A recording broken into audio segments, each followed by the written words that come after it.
Hey everyone! Today I'll show you 5 powerful text effects in Photoshop in just 5 minutes. First up, the text behind effect. For this effect, click Select Subject in the top toolbar. Then press Ctrl+J to put it on a new layer. Select the text tool and type your text. Finally, just change the layer order, putting the text layer below the subject cutout. And that's it, the text is now behind your subject. We'll take this and turn it into our second effect, the outline text effect. First, duplicate the text layer by pressing Ctrl+J. Then, hold Ctrl and click the text layer thumbnail to make a selection. Go to Select, Modify Contract, and choose a small value to shrink the selection slightly. Next, click the mask icon to add a mask to your text layer. Then press Ctrl+I to invert the mask and hide the contracted area. Now, adjust the layer order if needed, then link the two text layers together so you can move them as one. If you're finding this helpful, make sure to like the video and subscribe for more quick Photoshop tutorials. Let's move on to our third effect, the perspective text effect with vanishing point. First, use the Select Subject tool to select your subject. Then, grab the text tool and type your text. Next, Control-click the text layer icon to select it. Press Ctrl+C to copy it, and Ctrl+D to deselect. Then, go to Filter Vanishing Point. Create your perspective grid on the surface you want. Make sure the grid turns blue, not red, so it's correctly aligned. Next, add a new layer, then go back to Vanishing Point. Press Ctrl+V to paste your text. Then use Ctrl+T to select and resize it to fit perfectly within the grid.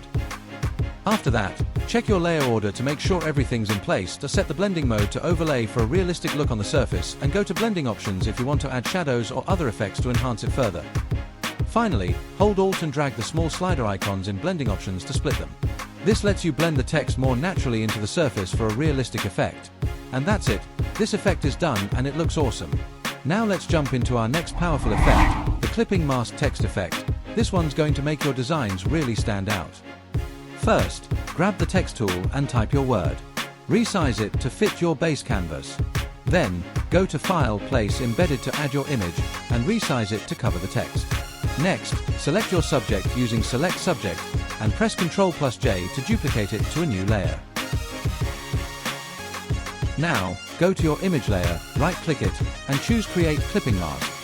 Add a mask to the cutout layer. If needed, you can resize the text layer to adjust how the image fits inside and make it look even better. Next, select the brush tool, set your foreground color to black, and click on the mask icon. Now you can paint on the mask to hide any parts you don't want and refine the effect perfectly. If you want to undo any masking, just switch your brush color to white and paint it back in. Feel free to experiment with this until your design looks perfect. And that's it, this effect looks super clean and professional.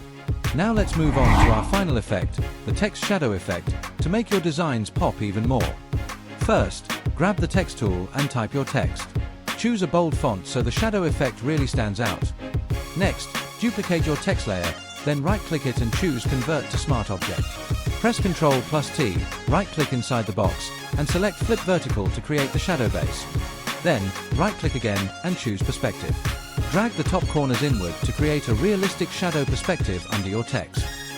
Next, select the Gradient tool and apply a black to transparent gradient on the shadow text. Change its blending mode to Overlay for a softer look. And go to Filter Blur Gaussian Blur to make the shadow blend naturally. Also, use the Gradient tool on your main text layer to add extra depth and style. Then on the shadow text, apply a black to transparent gradient for a realistic fade. And that's it, 5 awesome text effects done. If you enjoyed this, like and subscribe for more quick Photoshop tutorials.